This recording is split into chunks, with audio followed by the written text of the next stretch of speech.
All right, I'm going to start now. Good evening, everybody. Thank you very much for coming today and welcome to our webinar. I am Abir Ahmed and I'm going to be talking about broad auditory integration training. Before I start, I would like to just point that if you have any questions, please post it in a Q&A. It's a little bit different than the Zoom meeting, which we are all used to, which we post everything in the chat. So post all your questions in the Q&A. I will get to all your questions at the end of the webinar, although Khadija, our panelist, might answer some of them during the webinar if it's related to the webinar settings. All right. Our talk today will have a little bit of introduction and then briefly what is sound and how can we measure it. And again, very simply, the structure and function of the auditory system. What is the audiogram? What can go wrong with our hearing? And in details, we are going to talk about the broad auditory integration training and what does it improve. We are going to talk about some of the success stories, the one about Annabelle Sahli's daughter, and some of our success stories. And we are going to end up with the next step and our recommendations to you. I graduated medical school with a Bachelor of Medicine and Surgery in 1989. This is just me. And I had my master's degree in clinical and chemical pathology in 1995. Then we immigrated to Canada. I had to repeat my exams, so I passed my Canadian medical evaluation exam in 2007. Then I knew that one of my kids needed vision therapy, which was not available in Windsor, so I learned it and I practiced it. And after 10 years, Canada offered the certificate for vision therapy, so I became a practical vision therapist. Then I knew that one of my kids needed broad auditory integration training and it was not available in Windsor. So I learned and I went through the exams to become a broad auditory integration practitioner in 2018. And in 2019, I started the business of Avid Sensory Wellness so I can provide this service to others. What is sound? Simply, sound waves, the green waves on top, are made from the oscillations or movement of air molecules. Just as simple as that. So sound waves are made by the movement or the oscillation of air molecules. It is measured by two measures, frequency and intensity. Frequency is the speed of vibrations. It determines the pitch of sound. This is the frequency. It is measured in hertz. And the normal human range of frequency is between 20 and 20,000 hertz. The other measure is intensity. Intensity is how loud the sound is. It is the amplitude, it's the strength of the sound, and it's measured in decibel. And the normal hearing is between 0 and 130 decibels. So it's measured in frequency in hertz, and the normal is 20 to 20,000 hertz. And intensity in decibel, and the normal is between 0 and 130 decibels. Very simply, our auditory system. The ear is made of the outer ear, the middle ear, and the inner ear. The outer ear is the ear auricle or the pinna, and then the external ear canal. Then comes the middle ear. Starts with the drum, 3 bones, muscles, and ligaments. And then the inner ear has 2 main parts. The 3 semicircular canals concerned with balance and coordination, not our topic today. And then the cochlea, which is a great part of the inner ear that has the hearing sensory cell. When the sound wave comes, the auricle or the pinna collects them and moves them through the air canal all the way, and then they hit the drum and then to the middle ear and then transform to the inner ear. They shake the fluid, and then the sensory cells are inside the cochlea, and they convert that movement, a physical movement, into a sensory impulse, and then transforms it through the auditory nerve all the way through the brainstem to the auditory area of the brain. That cochlea is turned around like a spiral. It has the sensory cells from the higher frequencies all the way to the lower frequencies inside. We lose some of our sensory cells as we grow older, as we age. And if we are exposed frequently to high noises, they just consume and ruin the sensory cells. The sensory cells are very important. That's why there are protective mechanisms to those sensory cells. The most important protective mechanism is the air filtering of the sound waves before they go inside the ear. So the filtering happens before the sound waves come in, during the external ear part, and then the middle ear, all the drum and the bones, they do ameliorate or reduce the intensity of the sound waves before they get into the middle ear and the cochlea and they hit the nerve cells. This is very important because we're going to talk about it later. Now let's talk about the audiogram. The audiogram is the measurement of our hearing. Let's look at the one on the left. This is a normal audiogram. Remember when we talked about the intensity, it's longitudinally on the left from 0 to 120, and then the frequency from 100 all the way to 8,000 hertz. The normal hearing, the normal individual should hear all the frequencies from 100 to 8,000 hertz within the intensity of 0 to 10, up to 20 in adults is normal. So you see how it's homogeneous and nicely between 0 and 10, we hear all the frequencies. If we have to increase the loudness or the intensity of a certain frequency in order for us to hear it, we are deaf to this particular frequency. An example of this is the middle audiogram. So we have to really increase the intensity in this particular frequency in order for that individual to hear it, and he's deaf to this frequency. An example of this is people who work in the factories and they are exposed to certain kind of noises and they're not using their protective gears, they get over the time they get deaf to this particular frequency. The one audiogram on the right is that age-related hearing loss. We lose sensitivity to higher frequencies as we age because of the loss of the hair cells. Remember when we talked about it? And that's normal. That's not a disease. That's just aging. We lose sensitivity to higher frequency cells. The higher noise we listen to, the faster we lose our sensory cells. So protect your own sensory cells. What can go wrong with our hearing? There's so many things that can go wrong, but just to simplify, we can have hearing loss or tinnitus. Tinnitus is perception of noise that's actually not there. Both of hearing loss and tinnitus are caused by a long list of lesions and diseases that can cause them. But what if we actually hear the sounds? We hear them, but we perceive them differently. How is that? What if we hear different frequencies higher or lower than the others? Look at these audiograms. What if we hear different frequencies higher or lower than the others, resulting in an audiogram that's looking like this? It's all filled up with peaks and going ups and downs. So we perceive certain sounds and frequencies and letters higher and lower than the other, resulting in different interpretations of sound. You hear something, but you perceive it differently. Can you imagine or visualize an individual who you are talking to, but he is hearing something different like this? Put this on the table.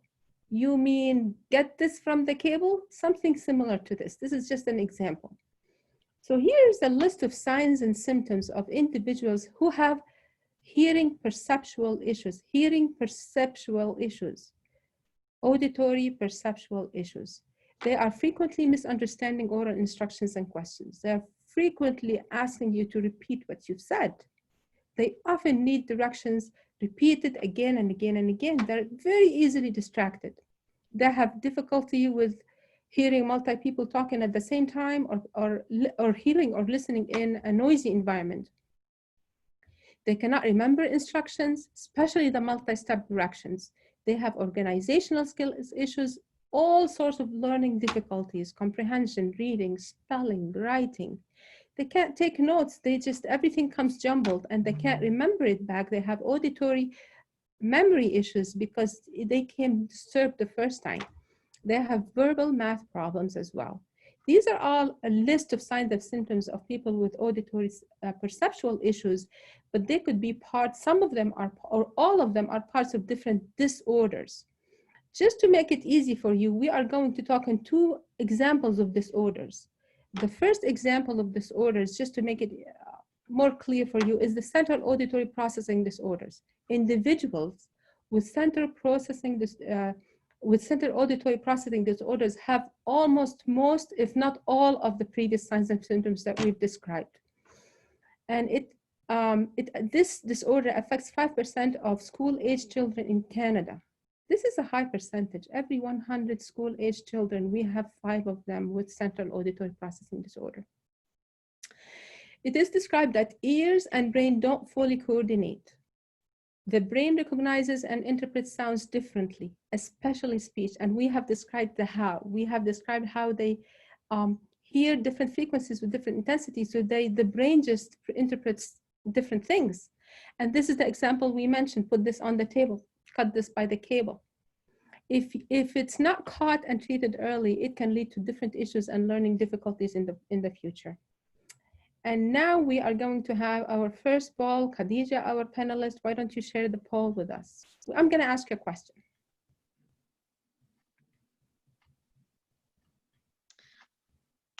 All right, so the question that we have here is, can you think of anyone who suffers from any signs or symptoms that were mentioned? And the answers here are 1 to 3, 4 to 6, more than 6, or I don't know.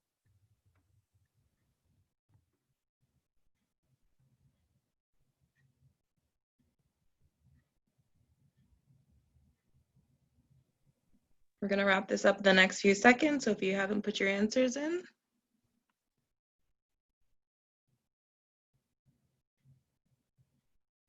So you shared the poll, and we have 80% no, 1 to 3 people, and we have 20% I don't know.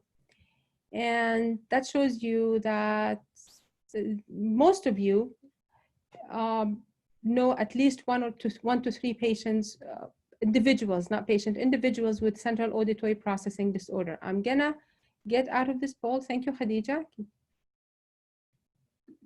And then I'm going to show you another example of another disorder that have some of the signs and symptoms of auditory disorders, processing disorders. It's misophonia. Misophonia is severe sensitivity to very high frequency sound, like chewing and biting nails and clicking and all these kind of sounds. Misophonia is discovered in 2001. So it's a fairly new disorder. And it's discovered, like we said, in 2001. It happens more in girls, and it starts at 9 to 12 years. So at the end of elementary school, beginning of high school, they start feeling agitated and so much irritated when they hear the high frequency sound. They actually cannot function during this time. Not that they just bothered, they're really irritated. Then they have done brain scans on these individuals with misophonia, and they have found brain changes where individuals are at rage when they hear these sounds. Now we are going to have the second poll, just to ask you if you know anybody with misophonia. Come on, Khadija. So the second poll that we have here is, do you know anyone with misophonia? Yes, no, or I don't know. Can you share the poll?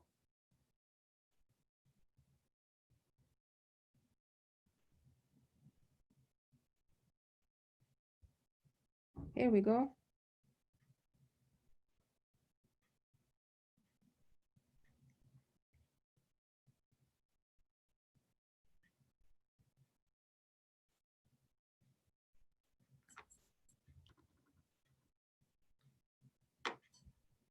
So we have the answers here. Let's end this in 20 seconds because it's a simple question.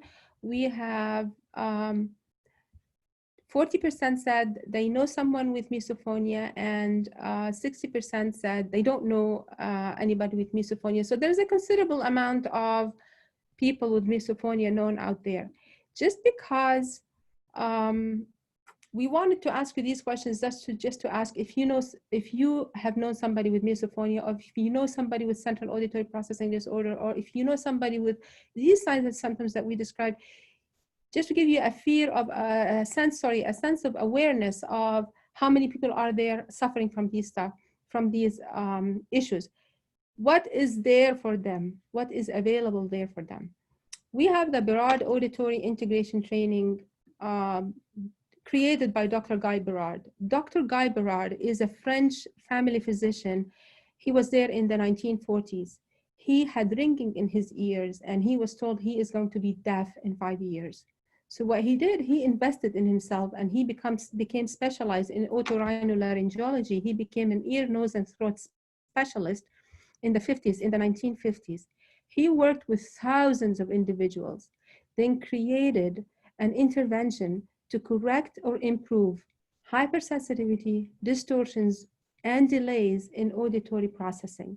So he became and he created this intervention. The intervention is the broad auditory integration training to correct or improve hypersensitivities, distortions, or delays in auditory processing. Broad auditory integration training is all about exposing the ears to sounds in various modulated frequencies with certain repetitions and timing so that it would stimulate and normalize the hearing sensory nerve perception, utilizing our brain's great ability to build new cells, which is the neuroplasticity. Dr. Barad then wrote his book, Hearing Equals Behavior, after 30 years of research and successful clinical works with over thousands of cases. This book is one of the great recommended reads in this manner, in this area. The training, the broad auditory integration training, is done to any individual with these signs and symptoms and behavioral issues 3 years or older. He did not work under 3 years because the brain is still developing. So anybody 3 years or older with these signs and symptoms can do the broad training. It is 10 hours of listening to these frequency modulated music through this machine, the ear educator, over the time of 10 to 12 days. So it is recommended to be 10 days, but sometimes it is 12 days if it's done at school, so they take the weekends off.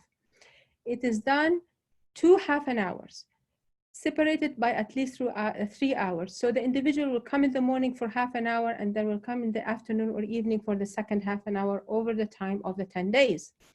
There are assessments that are done before the training, during the training, and after the training, a huge battery of assessment according to the complaints and the condition of the individual.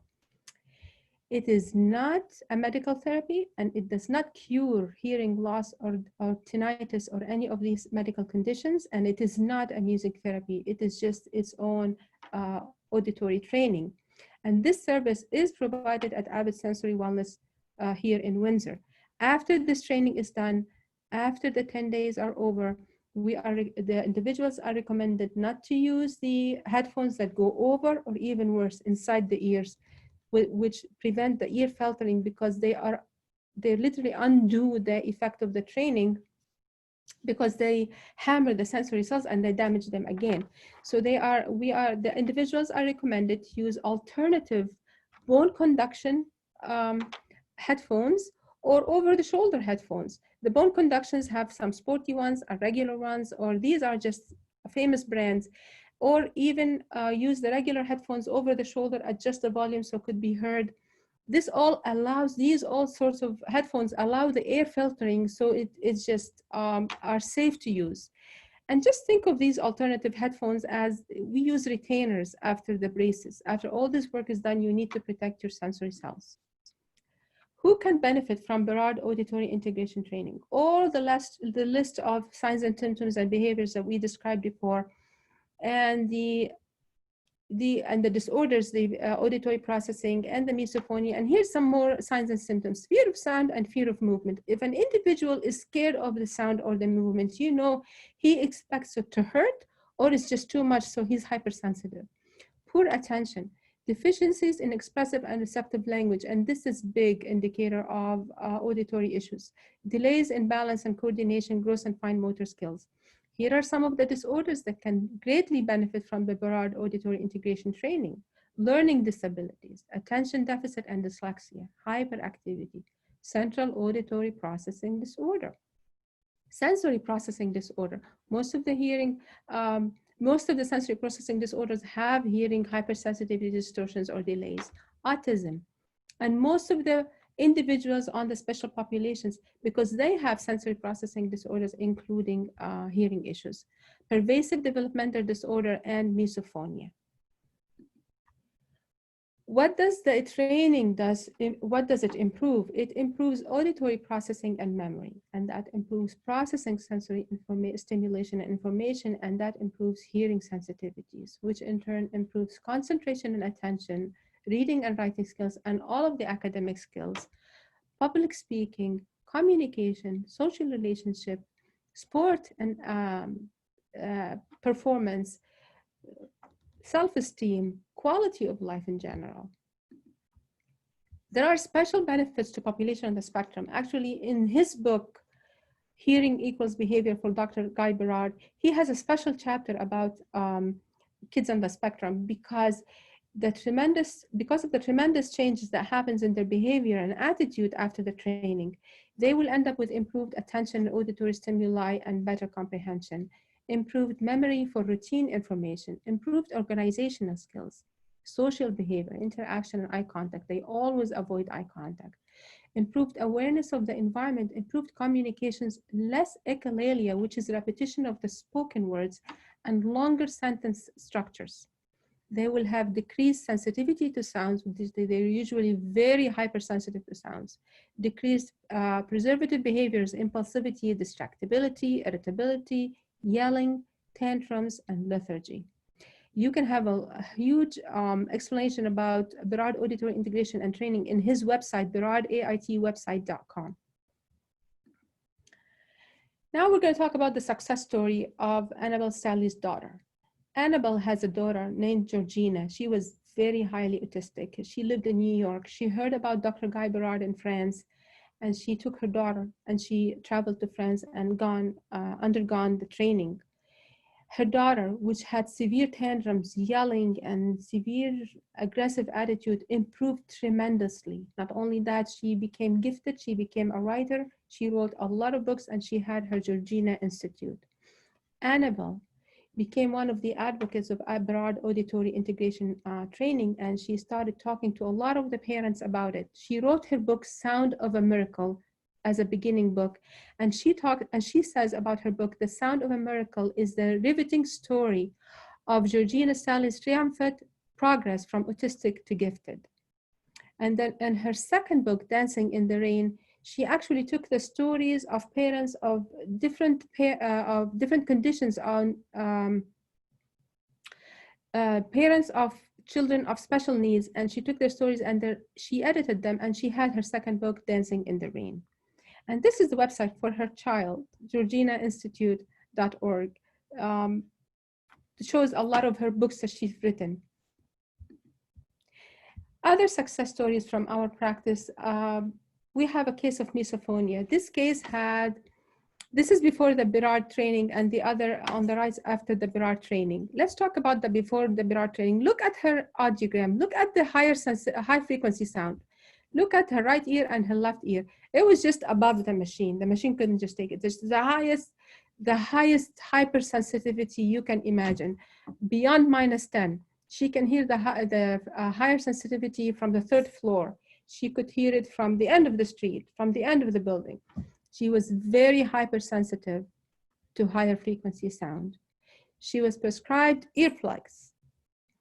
And then we undergone the training. That was July 2018. After 8 months in March 2019, look how beautiful her higher sensitivity normalized. Her higher sensitivity in the right ear and the left ear are within the 0 to 10. She didn't even anything in the minus. She is not hypersensitive at all. This client can sit in between people eating and chewing with no problem now. As before, she would fail exams because someone at the end of the classroom was chewing gum or biting his nails, and students bite their nails when they are sensitive. She was completely non-functional, and now she's doing just fine. Another case of success was a communication issue. This individual just complained that when she's talking to 1 or 2 individuals, she's fine. But if she's talking in a group of people and many of them talk at the same time, she would lose part of the conversation, and then she would end up being isolated. And her first audiogram, it's not really much of a peaks there or plateaus, but the Berard auditory integration trainer, just like myself, they read these audiograms, they read the peaks and the plateaus, and they can adjust the filter of the educator, the machine for the training accordingly. We also did some behavioral and lifestyle questionnaires on her. And then this is her audiogram after 4 months. As you see how smooth her right ear audiogram compared to the first one, and the left one is better, but there's still more improvement. So the broad auditory training is done over the time of 10 days, but the effects show over 6 to 9 months because the body takes time to develop. Just like the previous client of misophonia, the audiogram showed improvement after 8 months. Now, after these success stories, we are going to say our recommendations to you. Check your hearing annually. We clean our teeth. We check our vision. Do we check our hearing? Hearing is one of our main sensory senses. Protect your ears by abandoning the headphones that go over, or even worse, inside your ear. They prevent the air filtering of the sound waves. Exchange them with the bone conduction headphones or over-the-shoulder ones, because they will allow the air filtering. If this is one word you go out with today, we are happy. Please consider central auditory processing disorder when an individual repeatedly misunderstands your words or asks you to repeat them. And remember, there is a solution that works. If you know of anybody, or if you can tell of anybody can benefit from this training, call us. This is our phone number, 252-7111. Book your free consultations, during which we will have a questionnaire about lifestyle and behavior, and we can tell if you will benefit from the training or not.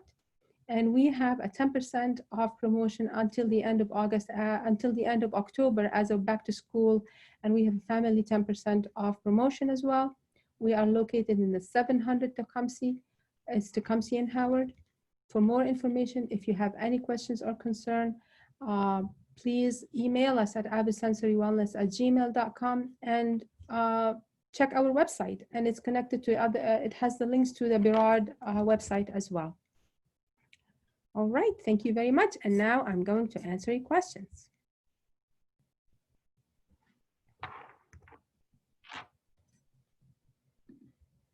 All right, do you have questions, Khadija?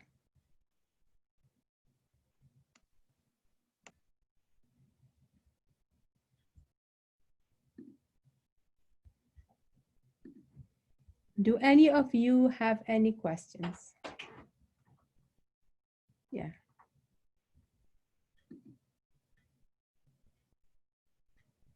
All right, we don't have any questions, so we are going to end the webinar. Thank you very much and have a wonderful day, everybody.